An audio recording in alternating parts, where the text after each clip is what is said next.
The snow fell quietly all night, covering the chilly ground with a soft downy blanket. In the morning, outside the window, there was some rustling and some fiddling. It was a flock of tits on the windowsill, eagerly awaiting their daily feed. Around November, Erin started feeding them regularly with a handful of seeds. The birds quickly became accustomed to it, and every day they would come for their share. When the birds saw their food provider through the window, they became animated. One of them tapped twice on the window with its beak as if to say, "Open up, we're here already." There were no sunflower seeds available, so the young woman used sliced bread from dinner. The tits happily accepted this simple treat and enthusiastically began to peck at it. As the woman watched their lively activity, vague memories from her distant childhood started to resurface in her mind. Once upon a time she used to prepare a simple treat for herself and her younger brother, Cooper. They would slightly wet the bread and sprinkle sugar on top.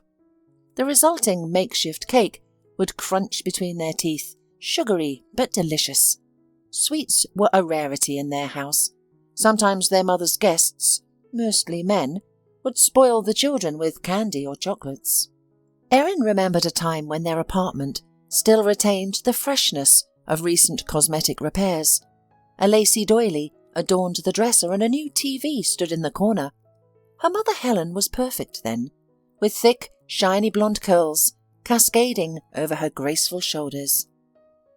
She wore a stunning white chiffon dress with blue flowers, which complemented her sparkling cornflower blue eyes. Her boyfriends smelled of tobacco and pleasant cologne. One of them, Alan, had lived with them for a long time. He had a kind smile on his freckled face and was always cracking jokes, making him a good man in the little girl's eyes. Alan was skilled with his hands and could fix anything. There wasn't a single wobbly door or malfunctioning switch in the house. Even their old washing machine started working again, thanks to his expertise. Little Cooper was delighted by Alan's collection of tools, such as various screwdrivers and soldering irons. He would stick close to the man, admiring his craftsmanship. Alan would also not tolerate dirty dishes and made sure the children were fed on time and dressed cleanly. However, her wayward mother disliked moralizing and constantly referred to him as a bore and a tyrant. She craved lightness and a holiday every day. Disputes between them became more frequent and louder, foreshadowing the inevitable end of their relationship. One day, Alan's bag of belongings disappeared from the pantry, along with his tool case. With them, the coziness and balance of the house vanished. Erin's mother became untethered, partying excessively. Noisy gatherings would often last late into the night in their house. Sometimes the woman wouldn't even come home to sleep. On those nights, Cooper would climb under the blanket with Erin, seeking comfort. The elder sister would whisper to him long tales about the evil witches, fearless Red Riding Hood, and hard-working dwarves. During one of these troubled periods, Helen approached their neighbour, Mrs. Gordon. She gave her a spare key to the front door and requested that she occasionally look after her children. Besides, she poured out her complaints about life and the lack of money. Mrs. Gordon, a tall brunette with a perpetual perm, worked as the head of the personnel department at a factory in the city. With her help, Helen managed to secure a job as a cleaner there. Mrs. Gordon had no sympathy for her drunken neighbour, but she felt sorry for her children. Getting a stable job, unexpectedly for everyone, Helen calmed down and settled down for a while. It seemed like she had finally regained her senses, and everything would be fine in their lives. And then Mindy, the funny-eyed little girl, was born, and she immediately became everyone's favourite. Even the strict neighbour couldn't resist humming cheerfully to her whenever they encountered each other. The father of the child, like the fathers of Erin and Cooper, was unknown. The children had long stopped asking their mother about their father, as it only irritated her. And despite everything, they loved her dearly. The woman once again resembled the tender and caring mother from before, showering them with hugs and kisses, singing lullabies, and frying pancakes on weekends. But soon enough, Helen grew tired of the role of a responsible head of the family. The cycle of cavaliers and drinking buddies resumed. The new guests reeked of alcohol and had a stale, unwashed odour. Blue tattoos peeked out from under their t-shirts. At best, the children received indifferent glances. At worst, they were scolded. And the present friends of their mother never brought the children any gifts. The care of Mindy was fully transferred to the older children, with Erin bearing the majority of the burden on her fragile shoulders. Money was extremely scarce. To keep up with everything, she had to occasionally skip school, but her natural ingenuity and inquisitive mind helped her maintain good academic performance. Teenage interests took a back seat, and her few girlfriends disappeared from her life. Her mother seemed to have tried drowning herself in booze to numb her soul in an alcoholic frenzy, even if only temporarily. She completely neglected her appearance. Her unwashed hair turned grey, wrinkles lined her face, and heavy bags under her eyes were shades of blue. She increasingly became unable to work. Many times Erin substituted for her and cleaned floors to prevent her mother from getting fired. And then Helen became pregnant again and openly admitted that she decided to keep the child only for the sake of the allowance. Every day she sat on a porch with a bottle of cheap beer, sipping the foul-smelling warm liquid and staring at a single point for hours. Erin had to work hard in Helen's place more and more often, balancing studying, working, and taking care of her younger siblings was incredibly difficult. Thankfully, Cooper took on some responsibilities, and in Erin's absence, he would prepare a simple dinner. Usually it was boiled pasta or porridge, but nevertheless, his older sister always praised the 12-year-old boy for his help. By that time, Mindy was almost 6 years old. That day, Erin returned from school and noticed an ambulance near their house. Hurriedly coming into the house, she froze in horror at the sight before her. Helen lay on a medical stretcher, her face deadly pale, covered in drops of cold sweat, and a pool of blood visible on the nearby floor. "What happened?" the girl whispered, frightened, as she knelt down beside the stretcher. Mummy, my dear, what's wrong with you?" "Your mother is experiencing massive uterine bleeding. We need to get her to the hospital immediately," replied the paramedic. Erin quickly decided, "I'm coming with you. I won't let her go alone." The paramedic, rushing, nervously responded, "No, children are not allowed in the ambulance. It's against regulations."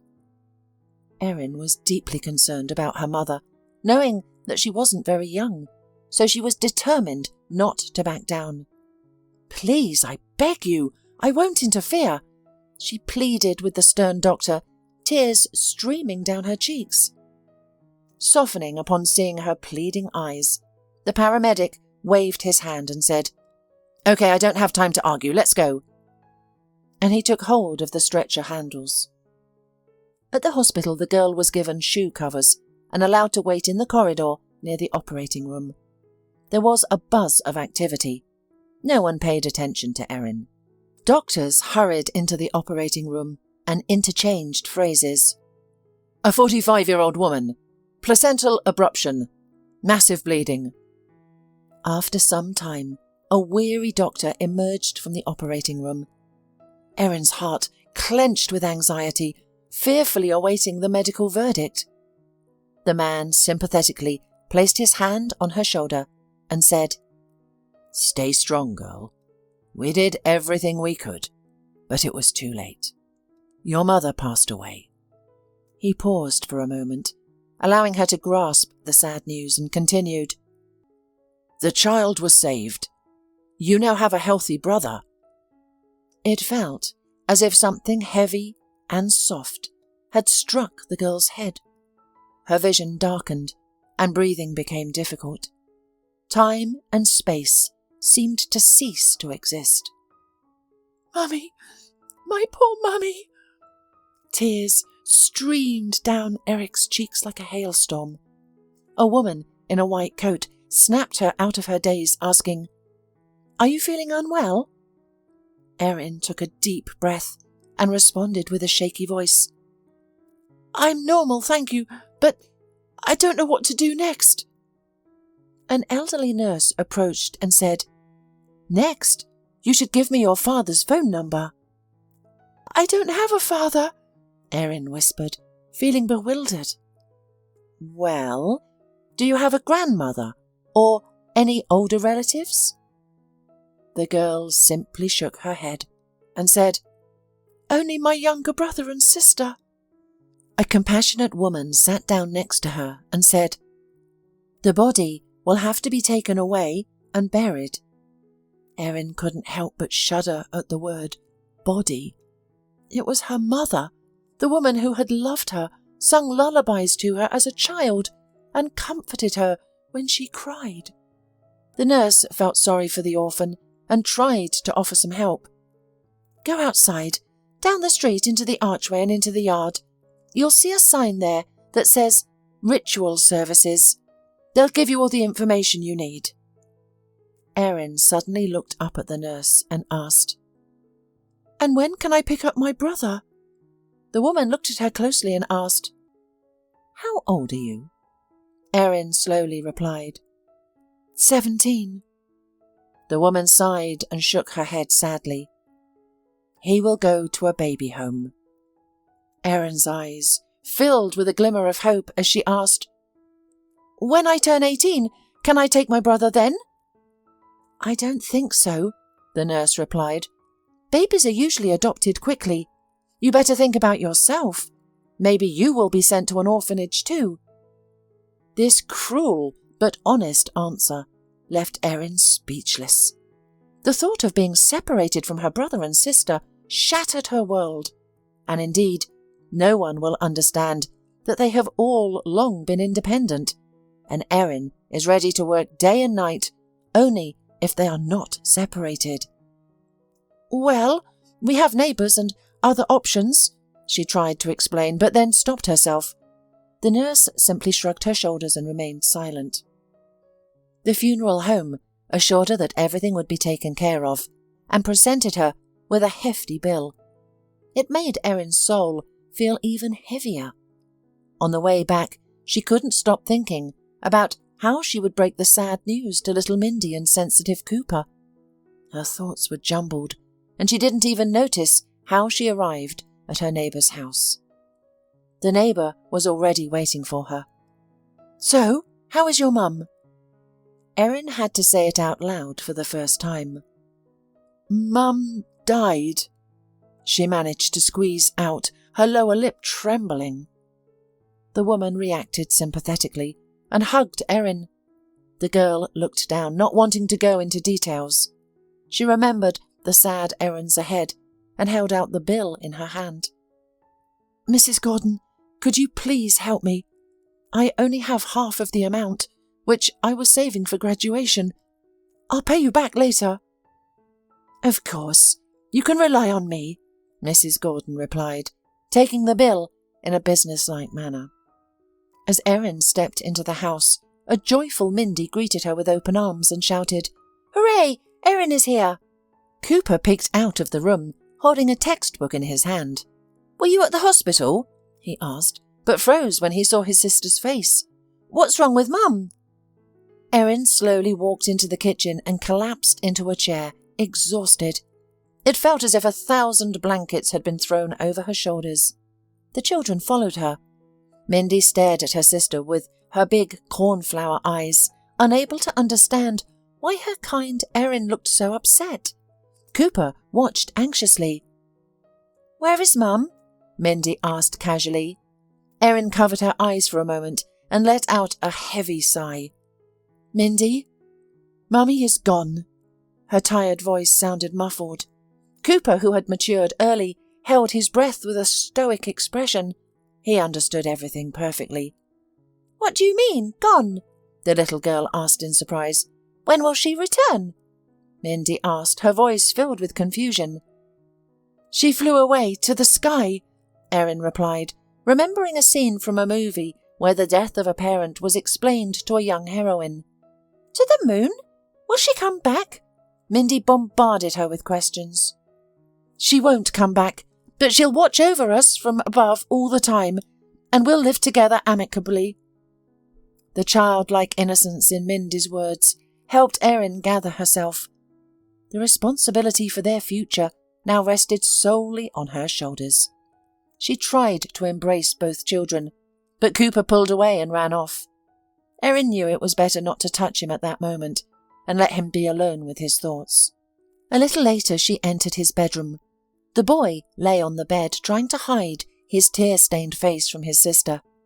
Erin lay down next to him and hugged him, just like she used to do when she told him bedtime stories. "It's terrible, and it's painful, Cooper, but I have you and Mindy. We're a family. We'll get through this shadow time together, won't we?" she whispered to her brother. Meanwhile, the younger sister came into the room too and declared, "Why are you both hiding from me?" She climbed up and settled down between them. Cooper didn't mind. So they lay there, huddled together until nightfall. Erin told them old fairy tales, while the night light cast whimsical shadows on the walls and ceiling. It felt as if the three of them had entered an unknown world where daunting challenges awaited them, but together they would overcome any obstacles in their path. The next day, Mrs. Gordon made a quick trip to the funeral home, and the bill for the services was cut almost in half. Erin didn't mind. All she wanted was for the farewell to go as it should. A day later, everything was ready. The funeral was simple. None of the drinking buddies or suitors showed up, perhaps because they were unaware.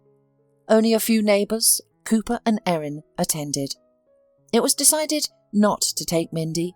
The kind-hearted neighbours felt genuine sympathy for the orphaned children, even though the deceased was not pitied in her lifetime. They collected a small amount of money, enough to cover the remaining cost of the funeral services. Helen looked better in death than she had in life. Erin hadn't seen such a calm and peaceful expression on her face in a long time. It felt as if she would open her eyes at any moment and be amazed to find herself lying in a coffin. This absurd thought persisted in Erin's mind, making it difficult for her to control her emotions. Tears streamed down her face as she made her way to the cemetery. It only became a little easier when the coffin was put down on the bottom of the grave and the men with shovels started filling in with earth. The few people who had seen Helen off dispersed. The children embraced each other and silently mourned at their mother's grave. Their relationship with each other improved even more than before. Each knew their responsibilities. Every day, Cooper took his younger sister to kindergarten on his way to school and picked her up on his way back. He also helped around the house and did his homework in the evenings. Erin attended her classes, and in the afternoons she rushed to clean the factory. Thanks to Mrs. Gordon's patronage, she was able to get the job. Even Mindy stopped being cranky in the morning and started helping around the house. However, the thought of her newborn brother never left Erin's mind. "Where are you? What happened to you? Soon I'll be 18 and I'll try to find out where you are and how to get you back. Just wait for me. I'll find you," the girl longingly thought every night before going to bed. One evening, after finishing her cleaning duties, Erin returned home and found two unfamiliar women in their apartment. A short-haired brunette, wearing a dark suit and thick glasses, was sitting at a desk writing something. The other woman, a blonde in a mustard-coloured jacket over a black knit dress, stood in front of Mindy and Cooper. They were sitting on the sofa, looking like frightened animals. Evidently, the woman had just intimidated them.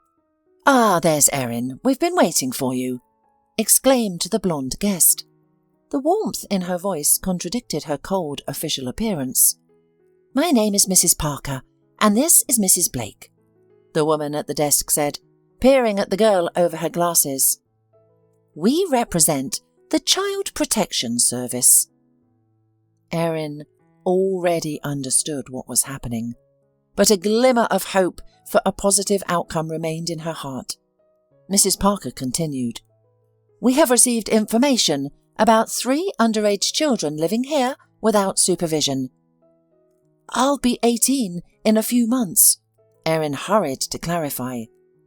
"Honey, legally you are still a child for a few more months. Your family has experienced a tragedy, and the state is taking custody of you. We are here to help," the official explained, affectionate yet firm.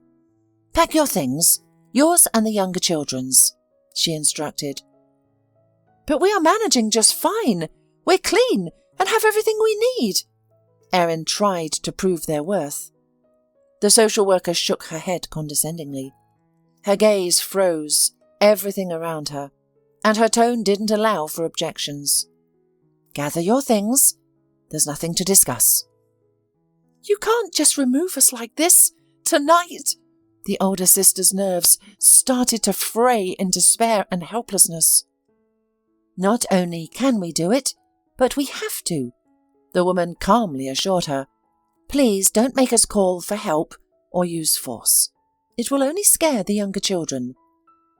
With tears streaming down her face, Erin gathered their essential belongings, and the 3 orphans set off into the unknown.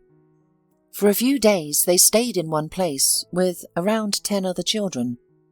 The caregivers assigned them to a separate room, provided them with good meals, and left them undisturbed. Cooper and Mindy never left Erin's side. They were focused, yet calm. Erin had already accepted this situation and decided that they could wait for her adulthood in these conditions, as long as they were not separated. However, it turned out that they were waiting for distribution. 3 days later, a car with social workers arrived to pick up Mindy and Cooper, while Erin had to go to another orphanage. Her heart was torn by the crying of her little sister. Erin kissed her goodbye and vowed through tears that she would find them soon and take them away. Cooper silently experienced the parting, only uttering, "We will be waiting for you," as he got into the car. One piece of Erin's soul was taken away in an unknown direction, along with her brother and sister, and coldness settled inside. In the new place, Erin sat on the bed in the girls' bedroom for several days, feeling devastated and indifferent to her surroundings. The other girls showed little interest in the new arrival. In the orphanage, they had their own rules and little sympathy for each other. Some girls of the same age would mistreat and steal from the younger ones. Witnessing such incidents, Erin imagined that it could be her brother and sister, and one time she couldn't bear it and stood up for the mistreated child. From now on, she became the victim too. They would spoil her food in the dining room, stain her clothes, and complain to her teachers. Erin realized that her life would not improve, and complaining to the teachers would only make things worse. Finally, she dared to run away. It happened spontaneously. She simply walked out, wearing whatever she had on, through the gate that someone had forgotten to close. In her pocket, she only had an old button phone that belonged to her dead mother and a small amount of money she had saved up before ending up in the orphanage. To her great luck, a bus was pulling up to the bus stop 50 meters from the orphanage. The decision came suddenly. It felt like an eternity as she travelled somewhere far away without a plan.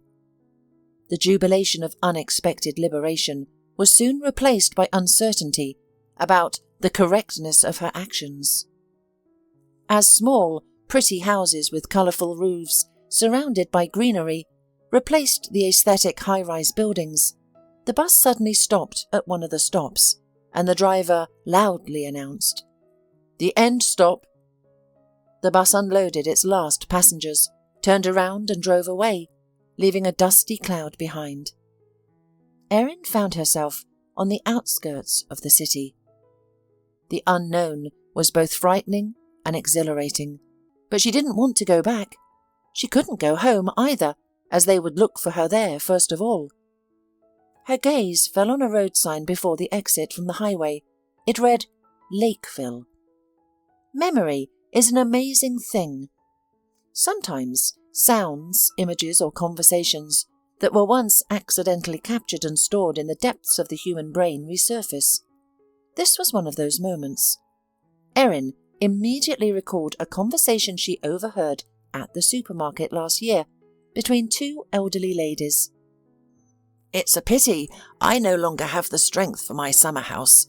Ever since my Paul passed away, I haven't been there in 3 years. And it's such a nice little house with a small plot. Have you been to Lakeville Village? My house is the outermost house with a blue roof and blue shutters. My husband and I specifically painted it this way. To memorialize our honeymoon on Santorini Island." A plan formed on its own to settle in this summer house and stay there until she came of age.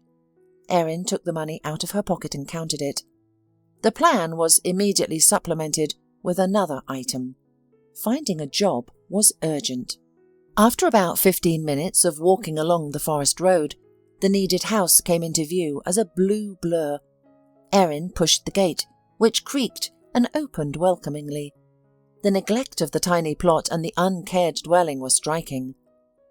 The path to the porch was barely visible through the grass, and the dusty sun-bleached shutters were closed and covered with ivy. As a precaution, the girl knocked, but of course there was no answer. The door was locked. After some time, Erin lifted the dirty doormat and discovered a small key underneath it.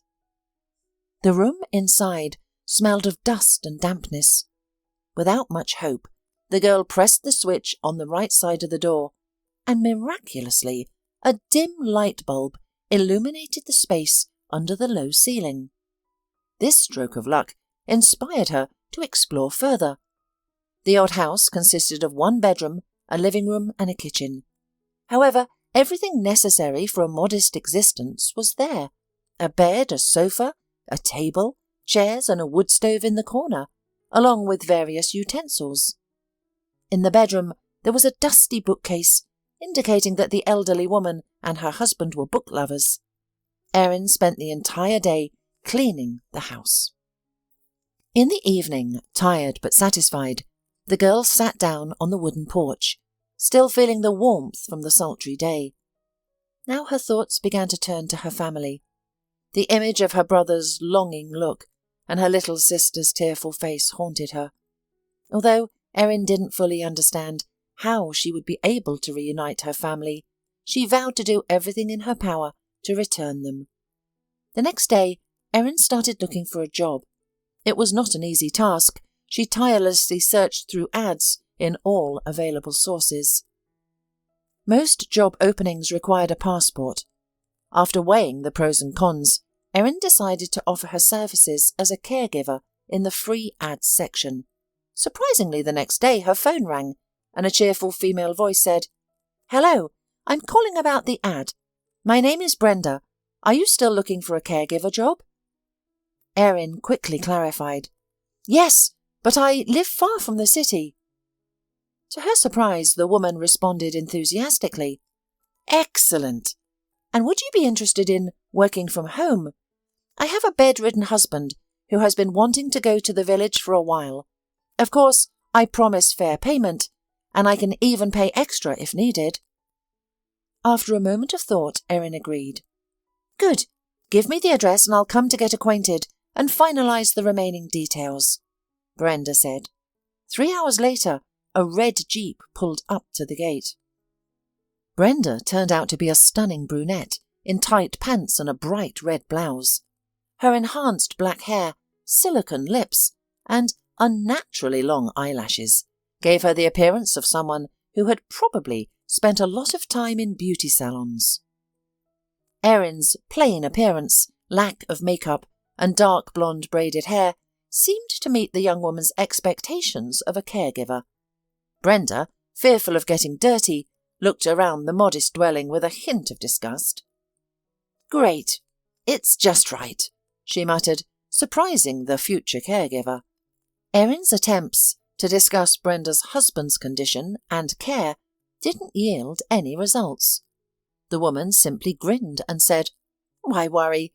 You'll get to know each other and discuss everything tomorrow morning." The next day, a specialized car arrived, and 2 strong orderlies carried the disabled man on a stretcher into the house. After placing a small bag with his belongings on the porch, they left without saying a word. The girl was now alone with an unknown man in a strange house. The new tenant was in his 30s, with a scruffy beard and an exhausted expression on his face.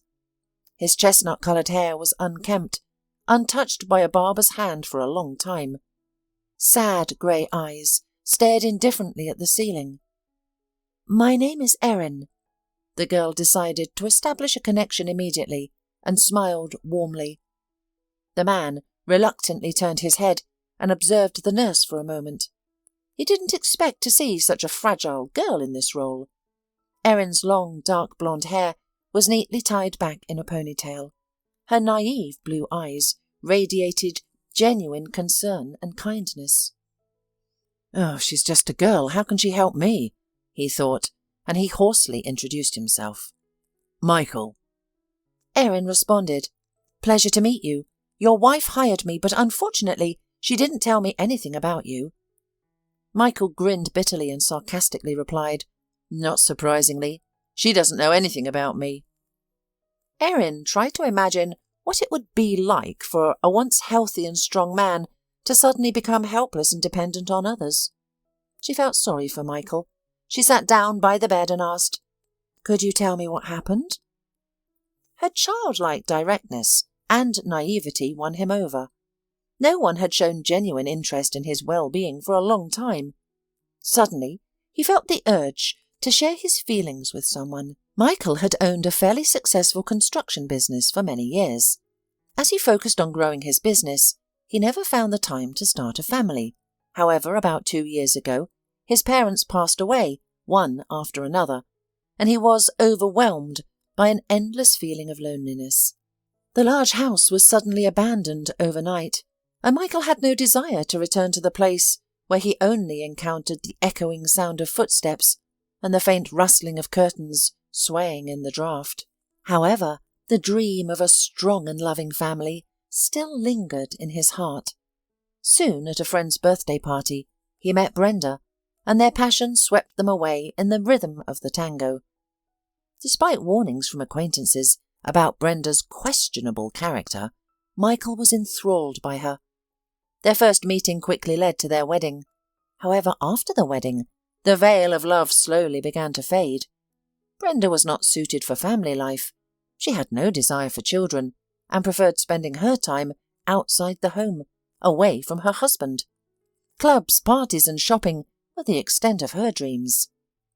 After a long day of work, Michael often returned to their lifeless house and warmed up a stale slice of pizza from the nearby pizzeria. And, to his great shame, he couldn't comprehend why he had married Brenda. Their relationship deteriorated, and Michael finally started speaking about divorce. To prevent losing her wealthy lifestyle, Brenda made promises to change herself. For a while, she attempted to be a quiet and domesticated wife. However, Michael sensed her insincerity, and the couple grew further apart. Then, 2 months ago, disaster struck unexpectedly. Michael was robbed and brutally beaten right on the doorstep of his office. Doctors managed to save his life, but the spinal injury left him disabled. His body became almost uncontrollable, and the few movements he could make were extremely difficult and caused excruciating pain. The doctor's prognosis was discouraging. The consequences of the injury would confine him to bed permanently. The attackers were never found. The security cameras were turned off that day, and there were no witnesses. Brenda only visited him at the hospital twice, mostly to discuss the future of the business. The company's employees complained about her interference in Michael's business. Her attempts to take over everything failed, as she lacked expertise in the construction industry. The company survived solely on past projects. With depression taking hold, Michael lost interest in everything. His world had fallen apart. Even upon returning home, things didn't get any easier. Brenda greeted him with a fake smile and tried to convince him to sell the business before it was too late. Furthermore, the young woman practically didn't hide the calls from her lover anymore. Michael felt physically repulsed by being under the same roof as her. He was ready to go anywhere, even to the ends of the earth. When Brenda proposed to move out of town, he agreed immediately. At this point, he no longer cared about anything. He was going there to die. "You'd be better off in nature. A nurse will look after you. As soon as I sell the business, I'll come to you right away. Let's sell the house too. Why do we need a 3-story building now?" Brenda reasoned. Michael remained silent. His disgust for his wife kept him from speaking. When Erin heard his story, she was shocked and wanted to help in any way she could, but she didn't know how. "Would you like me to cook something for you?" was the only thing that came to her mind. Michael smiled kindly for the first time. After his confession about his failed life, he suddenly felt light and free. "I want fried potatoes," he replied. And so they started living together. Erin skillfully took care of her mentee. She cooked, cleaned and washed. The man finally felt strong enough to at least try to improve his condition. He remembered everything the therapists had told him and slowly began to do exercises. Michael didn't want to burden her and made incredible efforts to move around, even though every movement caused unbearable pain. With the support of a cane, he could now take a few steps. Every step was agonizing, but he refused to give up. He didn't want to appear useless and helpless in Erin's eyes. With time, Michael had developed strong feelings for the caring and compassionate young woman, but he didn't know how to navigate these emotions yet. In the evenings, she would light candles, because the small lamp couldn't provide enough illumination, and they would read old books left behind by the elderly owner of the house.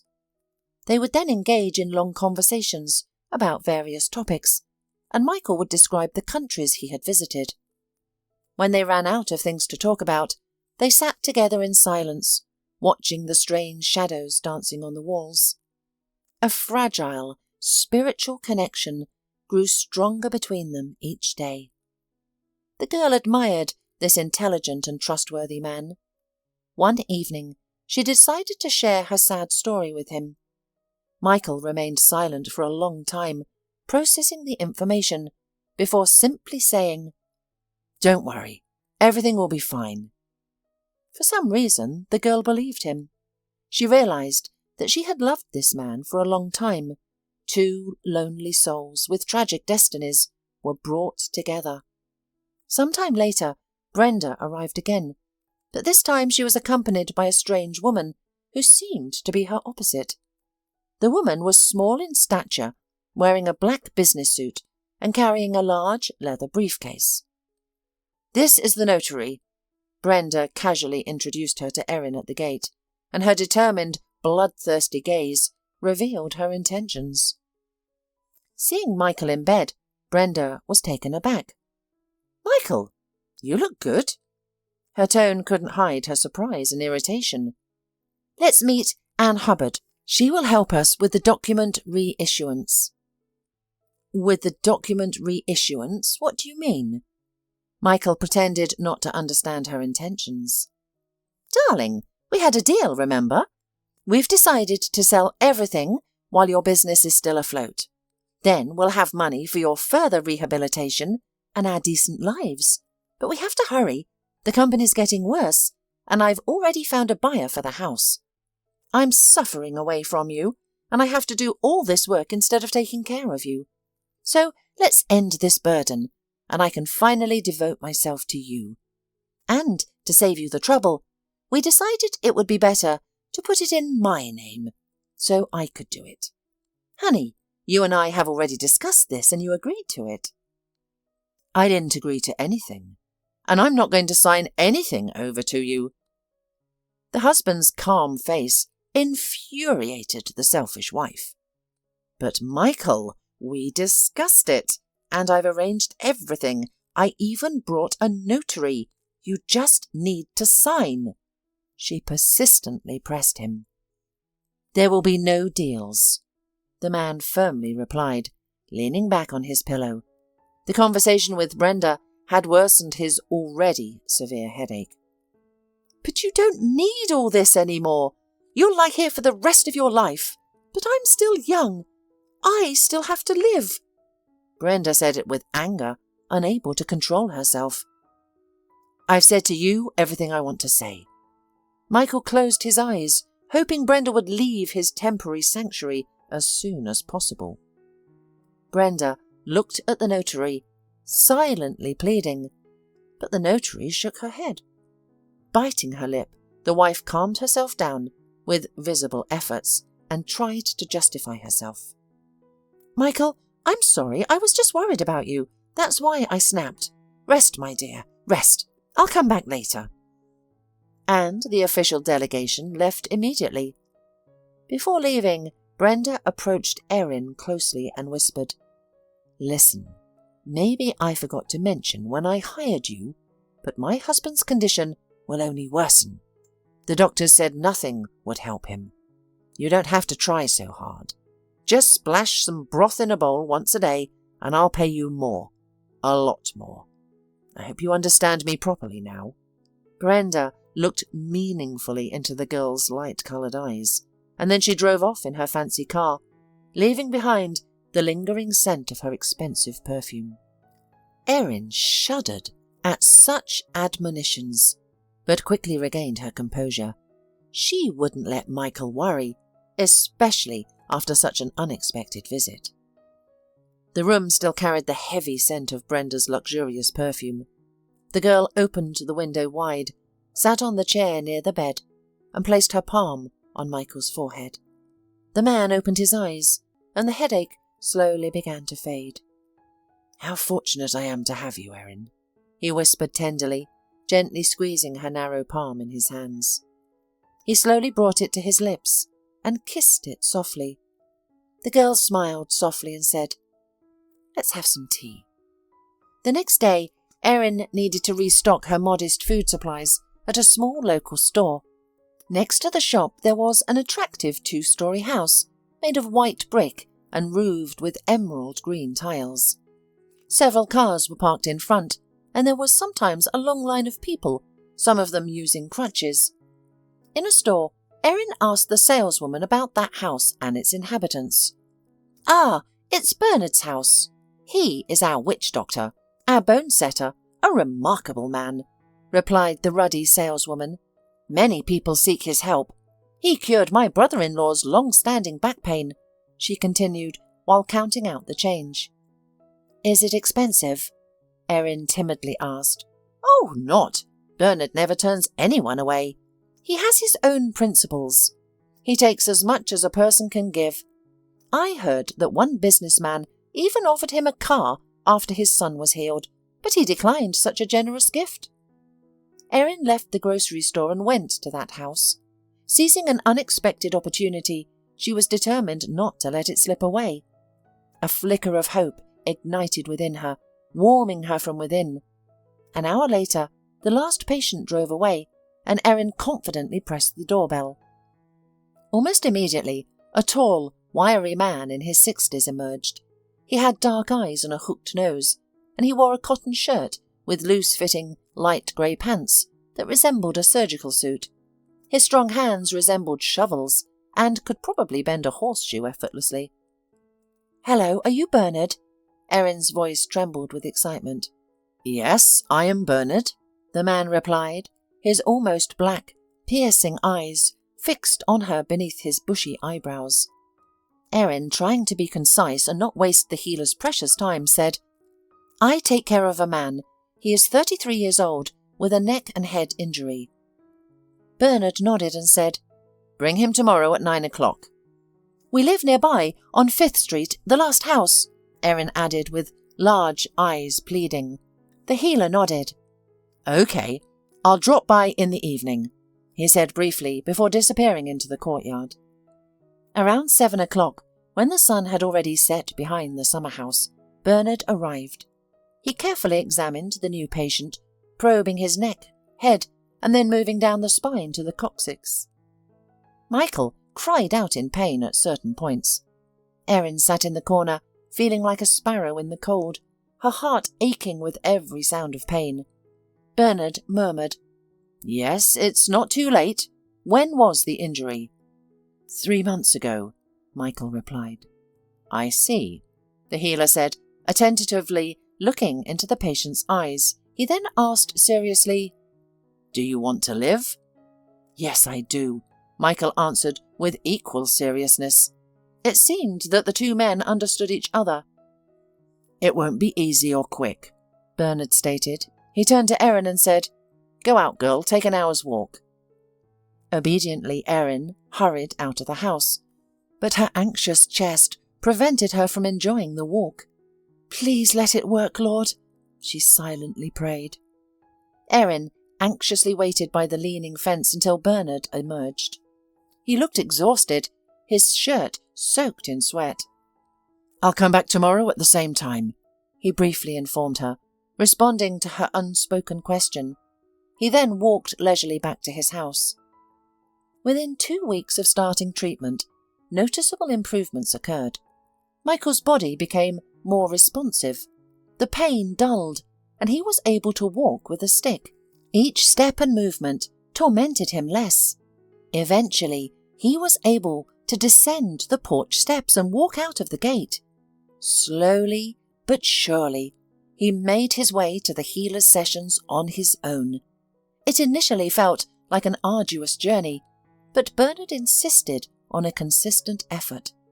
Throughout the entire recovery process, Erin never left his side. Encouraged, she ran around the house doing chores each morning, and in the evening there was a long-awaited walk with Michael to Bernard's house. They would return late, holding hands and admiring the nature. Despite feeling tired, they chatted merrily, overwhelmed with happiness. Michael felt confident and started making work calls to stay updated. One day, feeling strong enough, he called a cab and went to his office. Seeing their long-absent boss, the delighted subordinates surrounded him, eager to shake his hand. "You look wonderful! You're finally back!" The man heard the genuine joy from all sides. Michael entered his office without knocking and saw Brenda sorting through a pile of papers with a stack of folders nearby. "What is it?" she asked, raising her head with a haughty and disgruntled look. But her expression quickly changed to surprise and a crooked smile. "Hello, Brenda." Michael anticipated her reaction and swiftly entered, leaning slightly on his wand. The woman emerged from behind the table, frantically thinking about what to do next. She looked her usual spectacular self, a white blouse with the top 2 buttons undone, a black leather tight skirt, and lacquered stiletto heels. Bright makeup complemented the look. It seemed as though she might stretch out, undo several more buttons, and spin around a pole at any moment. "Michael, what a joy! What a good influence country life has had on you! And it's all thanks to me," she exclaimed, quickly recovering from her surprise and attempting to hug her husband. "Yes, thanks to you," Michael grinned, pulling away from her. "What are you looking for?" "Michael, I'm trying to save our business. I'm sorting it out slowly," she replied, feigning reproach. "Our business?" Michael said sneeringly, going to the table and sitting down in his chair. "You don't have to worry anymore. I'm taking everything into my own hands and freeing you from such a burden." "Oh, Michael, I've been here for several months, day and night, working tirelessly while you're on vacation in nature." She pretended to be indignant and pouted her plump lips resentfully. "I've heard, Brenda, what you have been doing day and night. So, take your things from home, and I'll see you in court. Oh, and I finally met the girl of my dreams. She's the one who saved me." After saying this, Michael breathed a sigh of relief. He had finally said aloud what he had felt for a long time. The sultry brunette turned purple, realizing that she had nothing more to do there. "No, you will not get rid of me so easily," she thought angrily to herself and stormed out, slamming the door loudly. The office staff probably guessed what had happened in the director's office. They murmured approvingly and laughed as she left. This infuriated Brenda even more. Everything didn't go as planned because of this nasty Erin. Brenda couldn't suppress her rage any longer. As she sat in the car, she immediately picked up the phone and dialed the caregiver's number. "Ah, you ungrateful wretch!" she yelled into the receiver instead of greeting. "Who asked you to help him? I've already done almost everything. Persuaded my lover and his friend to attack Michael, and he agreed to sell the business. You stupid stuffed have ruined everything for me." After venting her anger, Brenda faltered, realizing that she had said too much, and hung up. Erin turned off the recording of the conversation and immediately sent it to Michael, as they had agreed. The man had an idea who was to blame for his misfortunes. Knowing his wife's explosive nature, he needed to provoke her to obtain evidence.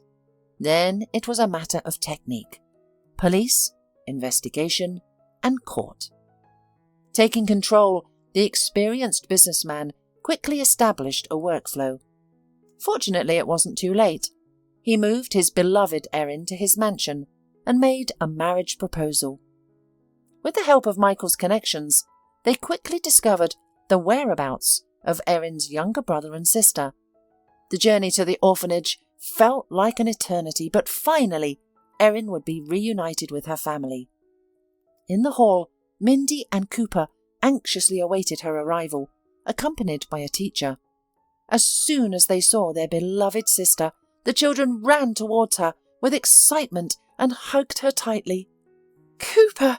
Mindy!" Erin couldn't contain her emotions any longer, and tears of joy streamed down her face. The younger sister, unable to speak, sobbed uncontrollably too, and even the boy, who had grown in the past 6 months, couldn't hide his teary eyes. Witnessing this heartwarming reunion was impossible to remain indifferent to. The orphanage employee discreetly wiped her own eyes, and Michael smiled with happiness. As Christmas approached, the entire family enthusiastically prepared for the celebration. Michael brought home a huge Christmas tree and, with Cooper's help, set it up in the spacious living room next to the fireplace. Everyone enjoyed in decorating the tree with colourful balls, sparkling icicles, and shining garlands, turning it into a magnificent sight.